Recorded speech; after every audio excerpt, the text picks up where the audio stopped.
Hi thinkers, ಬಗೆಹರಿಸಲಾಗದ ಎಷ್ಟೋ ರಹಸ್ಯಗಳನ್ನು ಹೊಂದಿರುವ ಪ್ರಪಂಚ ನಮ್ಮದು. ಅದರಲ್ಲಿ ಕೆಲವು ರಹಸ್ಯಗಳನ್ನು ಈ ಮನುಷ್ಯ ಸಾಲ್ವ್ ಮಾಡೋದಕ್ಕೆ ಪ್ರಯತ್ನಿಸಿ ಸಕ್ಸಸ್ ಕೂಡ ಆಗಿದ್ದಾನೆ. ಆದರೆ ಇನ್ನೂ ಕೆಲವು ರಹಸ್ಯಗಳು ಈಗಲೂ ಕೂಡ ರಹಸ್ಯಗಳಾಗಿ ಉಳ್ಕೊಂಡಿವೆ. ಅಂತಹ ರಹಸ್ಯವಾದ ಪ್ರದೇಶಗಳ ಬಗ್ಗೆ ಈ ವಿಡಿಯೋದಲ್ಲಿ ನಿಮಗೆ ತಿಳಿಸ್ಕೊಡ್ತೀನಿ. ಸೊ ಮಿಸ್ ಮಾಡ್ದೆ ಈ ವಿಡಿಯೋವನ್ನು ಕೊನೆವರೆಗೂ ನೋಡಿ ಸಪೋರ್ಟ್ ಮಾಡಿ. ಸಪೋರ್ಟ್ ಅಂದರೆ ಜಸ್ಟ್ ಈ ವಿಡಿಯೋಗೆ ಒಂದು ಲೈಕ್ ಮಾಡಿ ಹಾಗೂ ನಮ್ಮ ಚಾನಲನ್ನು ಸಬ್ಸ್ಕ್ರೈಬ್ ಮಾಡಿಕೊಂಡ್ರೆ ಸಾಕು. ಯಾಕಂದರೆ ಇದರಿಂದ ನಮಗೆ ತುಂಬಾ ಮೋಟಿವೇಶನ್ ಸಿಗುತ್ತೆ. Number 7, devils kettle. ವಿಜ್ಞಾನಿಗಳು ಈ ರಹಸ್ಯವನ್ನ ಸಾಲ್ವ್ ಮಾಡುವುದಕ್ಕೆ ತುಂಬಾನೇ ಪ್ರಯತ್ನಿಸ್ತಾರೆ. ಆದ್ರೆ ಎಷ್ಟೇ ಕಷ್ಟಪಟ್ಟರು ಕೂಡ ಯಾವುದೇ ಪ್ರಯೋಜನವಾಗ್ಲಿಲ್ಲ. ಅಷ್ಟಕ್ಕೂ ಆ ರಹಸ್ಯವೇನು ಅಂತ ನೀವು ಕೇಳಬಹುದು. ಅಮೆರಿಕಾದಲ್ಲಿ ಒಂದು ರಹಸ್ಯವಾದ ನದಿ ಹರಿಯುತ್ತೆ. ಅದನ್ನ ಬ್ರೂಲ್ ರಿವರ್ ಎಂದು ಕರೀತಾರೆ.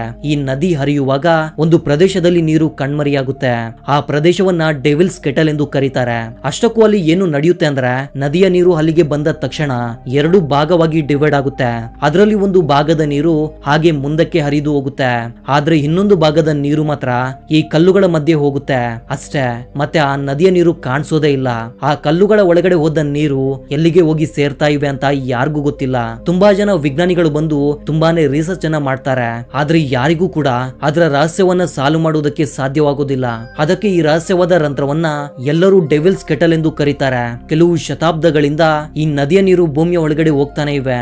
ಆದ್ರೆ ಇಡೀ ಜಗತ್ತಿಗೆ ಇದ್ರ ಬಗ್ಗೆ ತಿಳಿದು ಬಂದಿದ್ದು ಮಾತ್ರ 1957ರಲ್ಲಿ. ಆಗಿನಿಂದ ಇಲ್ಲಿಯವರೆಗೂ ಈ ಡೆವಿಲ್ಸ್ ಕೆಟಲ್ ಒಂದು ಪಾಪ್ಯುಲರ್ ಟೂರಿಸ್ಟ್ ಅಟ್ರಾಕ್ಷನ್ ಆಗಿದೆ. Number 6, chocolate hills. ಅಂದ್ರೆ ನಿಜವಾಗ್ಲೂ ಈ ಬೆಟ್ಟಗಳು ಚಾಕ್ಲೇಟ್ ಇಂದ ತಯಾರಿ ಆಗಿಲ್ಲ. ಹಾಗೂ ಚಾಕ್ಲೇಟ್ ತಯಾರಿಯಲ್ಲಿ ಬಳಸುವ ಕೋಕೋ ಬೀನ್ಸ್ ಕೂಡ ಈ ಬೆಟ್ಟದಲ್ಲಿ ಬೆಳೀತಾ ಇಲ್ಲ. ಹಾಗಿದ್ರೆ ಯಾಕೆ ಈ ಬೆಟ್ಟಗಳನ್ನ ಚಾಕ್ಲೇಟ್ ಹಿಲ್ಸ್ ಅಂತ ಕರೀತಾರೆ ಅಂದ್ರೆ, ಡ್ರೈ ಸೀಸನ್ ಅಲ್ಲಿ ಅಂದ್ರೆ ಬೇಸಿಗೆ ಕಾಲದಲ್ಲಿ ಈ ಬೆಟ್ಟಗಳು ನೋಡುವುದಕ್ಕೆ ಚಾಕ್ಲೇಟ್ ಬಣ್ಣದಲ್ಲಿ ಕಂಡು ಬರ್ತವೆ. ಅದಕ್ಕೆ ಈ ಬೆಟ್ಟಗಳಿಗೆ ಚಾಕ್ಲೇಟ್ ಹಿಲ್ಸ್ ಅನ್ನುವ ಹೆಸರು ಬಂದಿದೆ. ಇವುಗಳನ್ನ ಫಿಲಿಪೀನ್ಸ್ ದೇಶದಲ್ಲಿ ನೋಡಬಹುದು. ಇಲ್ಲಿ ಆಶ್ಚರ್ಯಕರ ಸಂಗತಿ ಏನಂದ್ರೆ, ಇಲ್ಲಿ ಕಂಡುಬರುವ ಎಲ್ಲಾ ಬೆಟ್ಟಗಳ ಸೈಜ್ ಆಲ್ಮೋಸ್ಟ್ ಸೇಮ್ ಆಗಿರುತ್ತೆ. ಎಲ್ಲಾ ಬೆಟ್ಟಗಳ ತರಹ ಈ ಬೆಟ್ಟಗಳ ಮೇಲೆ ಕೂಡ ಹಚ್ಚ ಹಸಿರಿನ ಗಿಡಗಳು ಬೆಳೀತವೆ. ಆದ್ರೆ ಬೇಸಿಗೆ ಕಾಲದಲ್ಲಿ ಮಾತ್ರ ಇಲ್ಲಿ ಬೆಳೆದಿರುವ ಗಿಡಗಳು ಸತ್ತು ಹೋಗ್ತವೆ. ಹಾಗೂ ಇಡೀ ಬೆಟ್ಟವೆಲ್ಲ ಬ್ರೌನ್ ಬಣ್ಣದ ಹುಲ್ಲು ಬೆಳೆಯುವುದಕ್ಕೆ ಶುರುವಾಗುತ್ತೆ. ದೂರದಿಂದ ಈ ಬೆಟ್ಟಗಳನ್ನ ನೋಡುವಾಗ ಇಡೀ ಬೆಟ್ಟವೆಲ್ಲ ಚಾಕ್ಲೇಟ್ ಪೌಡರ್ ತರ ಕಾಣುತ್ತೆ. ಅದು ಕೂಡ ಯಾರೋ ಬೇಕಂತಲೇ ಕಾಡಿನ ಮಧ್ಯದಲ್ಲಿ ಚಾಕ್ಲೇಟ್ ಪೌಡರ್ ಇಂದ ಈ ಬೆಟ್ಟಗಳನ್ನ ತಯಾರಿ ಮಾಡಿರ್ಬೋದೇನೋ ಅಂತ ಅನ್ಸುತ್ತೆ. ಇಲ್ಲಿ ವಿಜ್ಞಾನಿಗಳಿಗೆ ಅರ್ಥವಾಗದ ಸಂಗತಿ ಏನಂದ್ರೆ, ಒಂದೇ ಸೈಜ್ ನಲ್ಲಿ ಎಲ್ಲಾ ಬೆಟ್ಟಗಳು ಕ್ರಿಯೇಟ್ ಆಗುವುದಕ್ಕೆ ಹೇಗೆ ಸಾಧ್ಯ ಅಂತ. ಅದು ಕೂಡ ಒಂದಲ್ಲ ಎರಡಲ್ಲ. ಒಂದು ಅಂದಾಜಿನ ಪ್ರಕಾರ ಬರೋಬ್ಬರಿ 1200ಕ್ಕಿಂತ ಹೆಚ್ಚು ಚಾಕ್ಲೇಟ್ ಹಿಲ್ಸ್ ಇಲ್ಲಿವೆ. ಈ ಎಲ್ಲಾ ಬೆಟ್ಟಗಳು ಒಂದೇ ಸಮಯದಲ್ಲಿ ಕ್ರಿಯೇಟ್ ಆಗಿರುವ ಸಾಧ್ಯತೆ ಕೂಡ ಇದೆ. ಆದ್ರೆ ಈ ಬೆಟ್ಟಗಳ ಬಗ್ಗೆ ಅಲ್ಲಿನ ಸ್ಥಳೀಯ ಜನರ ಬಾಯಲ್ಲಿ ತುಂಬಾನೇ ರಹಸ್ಯವಾದ ಕಥೆಗಳು ಹರಿದಾಡ್ತಿವೆ. ಅದರಲ್ಲಿ ಒಂದೆರಡು ಕಥೆಗಳ ಬಗ್ಗೆ ನಿಮ್ಗೆ ತಿಳಿಸ್ಕೊಡ್ತೀನಿ. ಆ ಕಥೆಗಳಲ್ಲಿ ತುಂಬಾನೇ ದೈತ್ಯವಾದ ಮನುಷ್ಯರ ಬಗ್ಗೆ ಕೂಡ ಹೇಳಲಾಗಿದೆ. ಅಂದ್ರೆ ಕೆಲವು ಮಿಲಿಯನ್ ವರ್ಷಗಳ ಹಿಂದೆ ಈ ಬೆಟ್ಟಗಳು ಆ ದೈತ್ಯವಾದ ಮಾನವರ ಮನೆಗಳಂತೆ. ಆ ದೈತ್ಯವಾದ ಮಾನವರೇ ಅವರ ನಿವಾಸಕ್ಕೆ ಈ ಬೆಟ್ಟಗಳನ್ನ ನಿರ್ಮಿಸಿಕೊಂಡಿದ್ದಾರಂತೆ. ಅದಕ್ಕೆ ಈ ಎಲ್ಲಾ ಬೆಟ್ಟಗಳ ಸೈಜ್ ಆಲ್ಮೋಸ್ಟ್ ಸೇಮ್ ಆಗಿರುತ್ತೆ. ಇದು ನಿಜ ಅಂತ ಹೇಳುವುದಕ್ಕೆ ಯಾವುದೇ ಸಾಲಿಡ್ ಎವಿಡೆನ್ಸ್ ಅಂತೂ ಇಲ್ಲ. ಇದರಿಂದ ಈ ಚಾಕ್ಲೇಟ್ ಹಿಲ್ಸ್ ನ ಮಿಸ್ಟರಿಯಾಗಿ ಉಳ್ಕೊಂಡಿದೆ. ಈ ಬೆಟ್ಟಗಳನ್ನ ನೋಡುವುದಕ್ಕೆ ಪ್ರಪಂಚದಾದ್ಯಂತ ತುಂಬಾನೇ ಪ್ರವಾಸಿಗರು ಬರ್ತಾ ಇದ್ದಾರೆ. Number 5, lake Hillier. ನಾವೆಲ್ಲ ಕೆರೆಗಳನ್ನ ಖಂಡಿತ ನೋಡಿದೀವಿ. ಹಾಗಿದ್ರೆ ಕೆರೆಯಲ್ಲಿರುವ ನೀರು ಯಾವ ಬಣ್ಣದಲ್ಲಿರುತ್ತೆ ಅಂತ ಹೇಳಿ? ಅಷ್ಟಕ್ಕೂ ನೀರಿಗೆ ಬಣ್ಣ ಅನ್ನೋದೇ ಇರೋದಿಲ್ಲ ಅಂತ ನಿಮ್ಗೂ ಗೊತ್ತಿರುವ ವಿಷಯನೇ. ಆದ್ರೆ ಕೆರೆಗಳಲ್ಲಿರುವ ನೀರು ಅಲ್ಲಿನ ಮಣ್ಣಿನ ಜೊತೆಗೆ ಆ ಸಮಯದಲ್ಲಿ ಸೂರ್ಯನ ಕಿರಣಗಳು ಬೀಳುವ ರೀತಿ ಹಾಗೂ ಆಕಾಶ ಯಾವ ಬಣ್ಣದಲ್ಲಿ ಕಾಣ್ತಾ ಇದೆ ಅನ್ನೋದು ಕೂಡ ಕೆರೆಯಲ್ಲಿರುವ ನೀರಿನ ಬಣ್ಣವನ್ನ ಡಿಸೈಡ್ ಮಾಡುತ್ತೆ. ನಾರ್ಮಲ್ ಆಗಿ ನಾವೆಲ್ಲ ನೀಲಿ ಬಣ್ಣದಲ್ಲಿ ಕಾಣುವ ಕೆರೆಗಳನ್ನ ನೋಡಿರ್ತೀವಿ. ಆದ್ರೆ ನೀವು ಯಾವತ್ತಾದ್ರೂ ಗುಲಾಬಿ ಬಣ್ಣದ ಕೆರೆಯನ್ನ ನೋಡಿದ್ದೀರಾ? ಈ ವಿಚಿತ್ರವಾದ ಕೆರೆ ಆಸ್ಟ್ರೇಲಿಯಾದಲ್ಲಿದೆ. ಇದನ್ನ ಲೇಕ್ ಹಿಲಿಯರ್ ಎಂದು ಕರೀತಾರೆ. ಮೊದಲಿಗೆ ಎಲ್ಲರೂ ಕೂಡ ಲೈಟ್ ರಿಫ್ಲೆಕ್ಷನ್ ಇಂದಾನೆ ಈ ಕೆರೆ ಗುಲಾಬಿ ಬಣ್ಣದಲ್ಲಿ ಕಾಣ್ತಾ ಇರಬಹುದು ಅಂತ ಅನ್ಕೊಳ್ತಾರೆ. ಈ ಕೆರೆಯ ಹತ್ತಿರಕ್ಕೆ ಹೋಗಿ ನೋಡಿದ್ರೆ ಇದು ನಾರ್ಮಲ್ ಬಣ್ಣದಲ್ಲಿ ಕಾಣಬಹುದು ಅಂತ ಅನ್ಕೊಳ್ತಾರೆ. ಇದರಿಂದ ಇದ್ರ ಹತ್ತಿರಕ್ಕೆ ಬಂದು ನೋಡ್ತಾರೆ. ಆಗ ಕೂಡ ಈ ಕೆರೆಯಲ್ಲಿರುವ ನೀರಿನ ಬಣ್ಣ ಗುಲಾಬಿ ಬಣ್ಣದಲ್ಲಿ ಕಾಣಿಸುತ್ತೆ. ಅದಕ್ಕೆ ಬಾಟಲ್ ಗಳಲ್ಲಿ ಈ ಕೆರೆಯ ನೀರನ್ನ ತುಂಬಿಸ್ತಾರೆ. ಆಗ್ಲೂ ಕೂಡ ಗುಲಾಬಿ ಬಣ್ಣದಲ್ಲೇ ಕಾಣಿಸುತ್ತೆ. ಕೊನೆಗೆ ವಿಜ್ಞಾನಿಗಳ ತಂಡ ಒಂದು ಈ ಕೆರೆಯ ನೀರಿನ ಸ್ಯಾಂಪಲ್ಸ್ ಅನ್ನ ತೆಗೆದುಕೊಂಡು ಅದನ್ನ ಹಾಗೆ ಒಂದ್ ಕಡೆ ಇಡ್ತಾರೆ. ಯಾಕಂದ್ರೆ ಈ ನೀರಿನಲ್ಲಿ ಏನಾದ್ರೂ ಮಿಕ್ಸ್ ಆಗಿದ್ರೆ ಅದು ಸ್ವಲ್ಪ ಹೊತ್ತಲ್ಲೇ ನೀರಿನ ತಳಭಾಗಕ್ಕೆ ಬರ್ಬೋದು ಅಂತ ಎಲ್ರು ಅಂದ್ಕೊಳ್ತಾರೆ. ಕೆಲವು ದಿನಗಳ ಕಾಲ ವೇಟ್ ಮಾಡಿದ್ರು ಕೂಡ ನೀರಿನ ಬಣ್ಣದಲ್ಲಿ ಯಾವುದೇ ಬದಲಾವಣೆ ಬರೋದಿಲ್ಲ. ಜೊತೆಗೆ ಲ್ಯಾಬ್ ನಲ್ಲಿ ಕೂಡ ಈ ನೀರನ್ನ ಟೆಸ್ಟ್ ಮಾಡ್ತಾರೆ. ಆದ್ರೂ ಕೂಡ ಈ ಬಣ್ಣದ ಹಿಂದೆ ಇರುವ ರಹಸ್ಯದ ಬಗ್ಗೆ ಯಾರಿಗೂ ಗೊತ್ತಾಗ್ಲಿಲ್ಲ. ಆದ್ರೆ ವಿಜ್ಞಾನಿಗಳು ಹೇಳುವ ಪ್ರಕಾರ ಈ ನೀರಿನಲ್ಲಿ ನಮ್ಗೆ ತಿಳಿಯದ ಯಾವ್ದು ಕೆಮಿಕಲ್ ರಿಯಾಕ್ಷನ್ ನಡೆದಿರ್ಬೇಕು, ಇಲ್ಲ ವಿಭಿನ್ನವಾದ ಬ್ಯಾಕ್ಟೀರಿಯಾಸ್ ಈ ನೀರಿನಲ್ಲಿ ಜೀವಿಸ್ತಾ ಇರ್ಬೋದಂತೆ. ಬಟ್ ರಿಯಾಲಿಟಿ ಏನು ಅಂತ ಯಾರಿಗೂ ಗೊತ್ತಿಲ್ಲ. Number 4, singing sand dunes. ಈ ವಿಷಯ ಕೇಳಿ ನಿಮ್ಗೆ ಆಶ್ಚರ್ಯವಾಗಬಹುದು. ಈ ಭೂಮಿಯ ಮೇಲಿರುವ ಎಲ್ಲಾ ಮರುಭೂಮಿಗಳಲ್ಲೂ ವೇಗವಾಗಿ ಗಾಳಿ ಬೀಸುತ್ತೆ. ಆ ವೇಗವಾಗಿ ಬೀಸುವ ಗಾಳಿಗೆ ಅಲ್ಲಿರುವ ಮರಳಿನ ದಿಬ್ಬಗಳು ಒಂದು ಪ್ರದೇಶದಿಂದ ಮತ್ತೊಂದು ಪ್ರದೇಶಕ್ಕೆ ನಿಧಾನವಾಗಿ ಪ್ರಯಾಣಿಸ್ತವೆ. ಇದು ನಿಮ್ಗೆಲ್ಲ ಗೊತ್ತಿರೋ ವಿಷಯನೇ. ಆದ್ರೆ ನಿಮ್ಗೆ ಗೊತ್ತಾ, ಈ ಮರುಭೂಮಿಗಳಲ್ಲಿ ಒಂದು ರಹಸ್ಯವಾದ ಮ್ಯೂಸಿಕ್ ಕೇಳಿ ಬರುತ್ತೆ. ಇದು ನಾನ್ ಹೇಳ್ತಿಲ್ಲ, ವಿಜ್ಞಾನಿಗಳು ಹೇಳ್ತಿದ್ದಾರೆ. ಅದು ಕೂಡ ಭೂಮಿಯ ಮೇಲಿರುವ ಎಲ್ಲಾ ಮರುಭೂಮಿಗಳಲ್ಲೂ ಆ ರಹಸ್ಯವಾದ ಮ್ಯೂಸಿಕ್ ಕೇಳಿ ಬರುತ್ತೆ. ಆ ಮ್ಯೂಸಿಕ್ ಕೇಳೋದಕ್ಕೆ ಸೇಮ್ ಜೇನು ನೊಣಗಳು ಮಾಡುವ ಶಬ್ದದ ತರ ಇರುತ್ತೆ. ನೀವು ಏನಾದ್ರೂ ಮರುಭೂಮಿಗೆ ಹೋಗಿದ್ರೆ ಆ ಶಬ್ದವನ್ನ ನೀವೇನಾದ್ರೂ ನೋಟಿಸ್ ಮಾಡಿದ್ರ ಇಲ್ವಾ ಅಂತ ಕಾಮೆಂಟ್ ಮಾಡಿ ತಿಳಿಸಿ.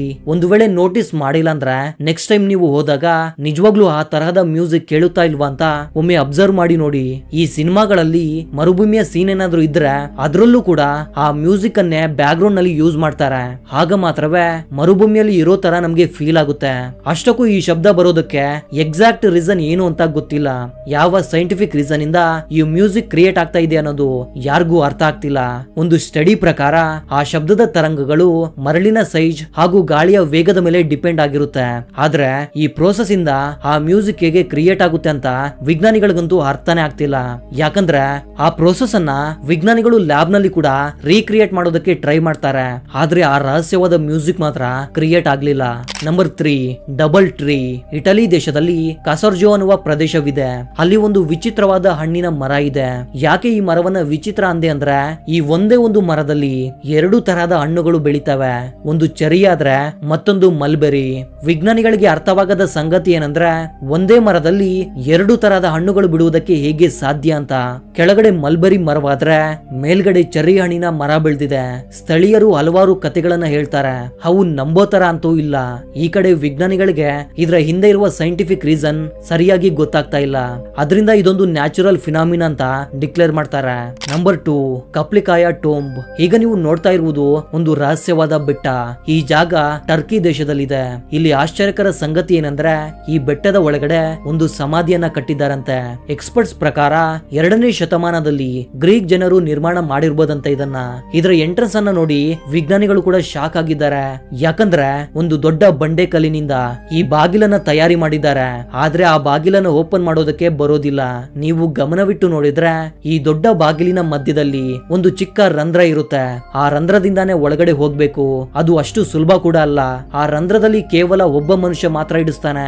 ಅಷ್ಟೊಂದು ಚಿಕ್ಕದಾಗಿರುತ್ತೆ ಅದು. ಹೇಗೋ ಕಷ್ಟಪಟ್ಟು ಒಳಗಡೆ ಹೋದ್ಮೇಲೆ ಅಲ್ಲಿ ಒಂದು ಸಮಾಧಿ ಕಂಡು ಬರುತ್ತೆ.